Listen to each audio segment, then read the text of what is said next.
Hi, everybody. Welcome back to the Know the Good series. My name is Becca from the Community Foundation of Louisville, and today we are here at Shawnee Presbyterian Church, the operating location of Hope Bus, and we're here with Stachelle from Hope Bus. How you doing today?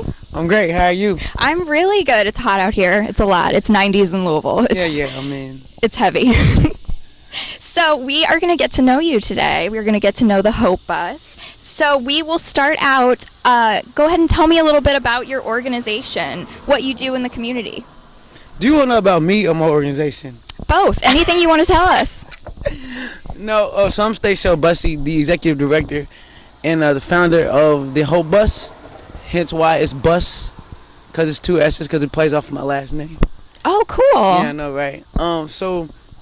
I'm really grateful for this opportunity because I think that people need to know that we do more than food. A lot of people think that we just, kind of do food, but actually we have, we are the community's nonprofit. Mm-hmm. Right now where we are, we're across the street from houses because that's where I believe we belong, in the community. But we have a couple different initiatives that we work on daily. We basically operate from 5 areas. I will give you the names of them, but I'm going to make people go on the website and read. But we have a couple programs that I like to highlight today, which is Hopeful. Hopeful is our food distribution program. We don't like to say food pantries because we think pantry makes it seem like a poor people problem, but it's not a poor people's problem, it's an access problem. So Hopeful is our food distribution program. We are working on Hope This Helps, which is our education and workforce initiative. We're working with people who are 16 to 24 years old to figure out alternative ways of education and also alternative ways of getting into the workforce. Sometimes in this area, especially in the Shawnee area, people are not completing their GED or not finishing or getting their high school diploma. So we're working with a couple different people to figure out what that looks like to have an alternative education program and then move them into the workforce. And of course, my absolute favorite is Hope First. That's our community-funded, community-focused group initiative where we help people who got flat tires, or sometimes you need your cell phone bill paid because you use that for work. We come and do help out with utilities, any kind of housing. Like the other day, somebody got an air conditioner. Hope First is just our initiative that says, how do we help you first and then wrap our arms around you so that you can come up later. That's who we are. We believe that hope is a hand up, not a handout.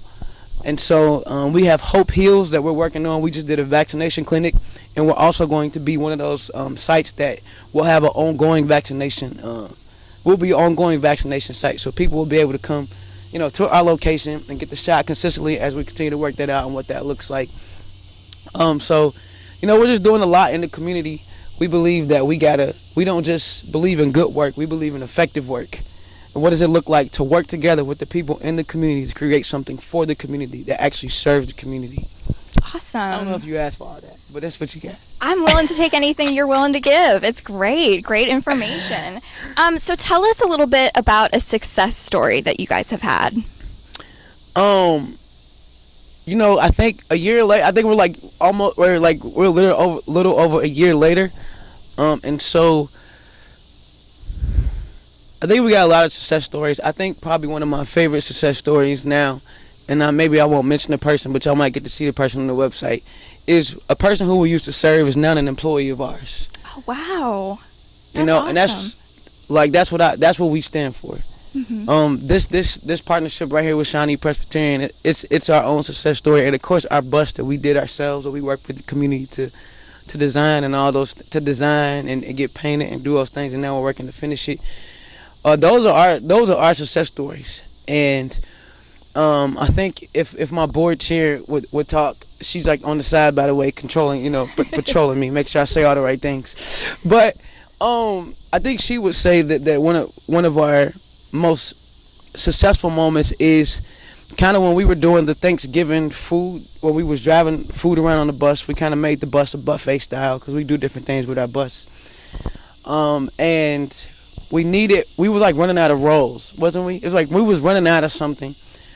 But that communal exchange that happens consistently with us, so we were running out of rolls, so we end up dropping, and because that's what we do, we drop hot meals off. We dropped an entire Thanksgiving meal off at somebody's house, and they had extra rolls, and they didn't even know we needed rolls.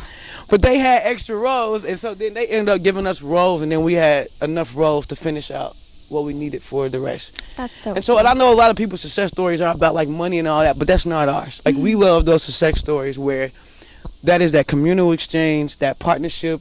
We hooked up with somebody, and then they hooked up with us, and like that's what we do, right? Awesome. And that's our success stories when people become a part of this work. Yeah, absolutely. When that communal exchange, becomes something that we do, and that's what people know us for.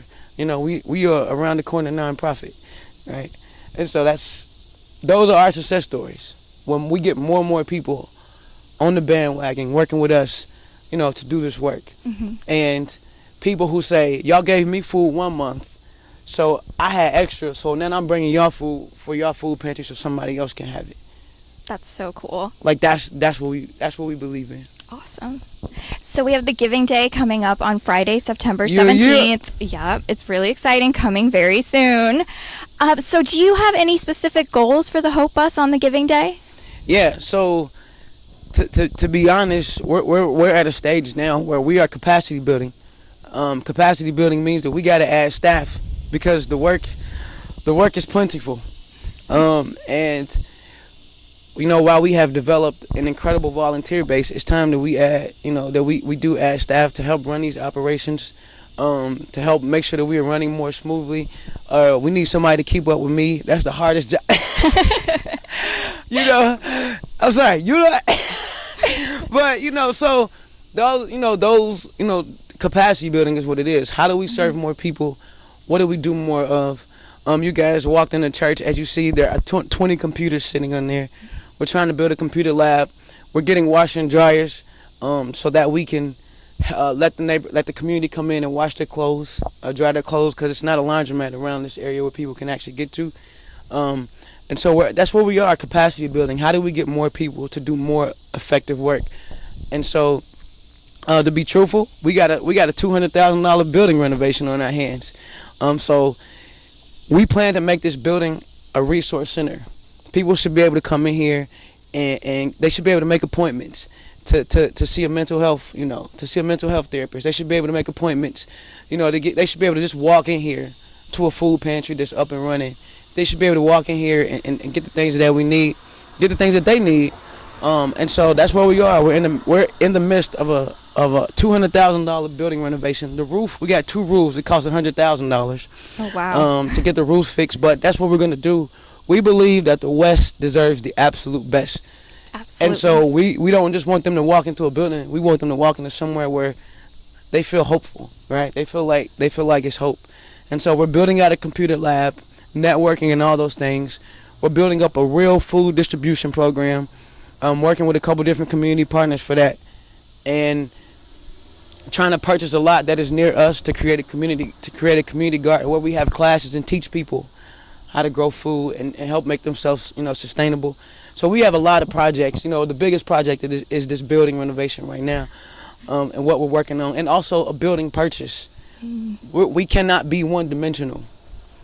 We can't be one-dimensional because we serve different populations of people, and so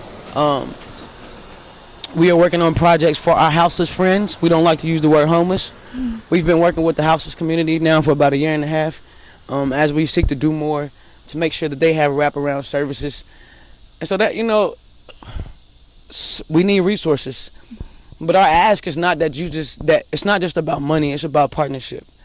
That's a challenge. If you want to give money, also volunteer. If you want to volunteer, also bring your business to be a part of it. Tell your business to come and help us lay a floor or something. But those are the kind of things we want. We want true partnership, true connection, and what that really means. So we're in the middle, like I said, of a $200,000 building renovation, and also purchase of another building to see the work that we can really do. And also, we need 5 more buses. So yeah. Yeah. So how many years has the Hope Bus participated in the Giving Day? This is our first year. So exciting. Right, but you know what? This is our first year. A lot of the work that we have to celebrate is for the last 2 years that most of our work has been community funded. Right? And the way that we sustain this work won't be the big grants, won't be those things, because sometimes those people, they bow out. The way that we will sustain this work is, I just want to make sure that wasn't somebody I knew so I could wave. But the way that we sustain this work is through our monthly donors. We have some people who give $2 a month. We have some people who give $50 a month. We have some people who give $100 a month. That is our communal effort. That is what we always want to show. Community funded, so we can be community focused, right? And so this is our first year, and our hope is, that we do meet a goal, but we also meet our goal. We are 60 people away from having the amount of monthly donors we need to help sustain our work.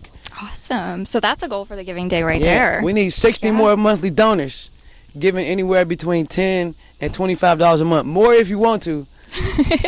But, we try to keep those amounts reachable for people, who don't make a lot of money. And so that's where we are. I don't know what else to say right now. Yeah.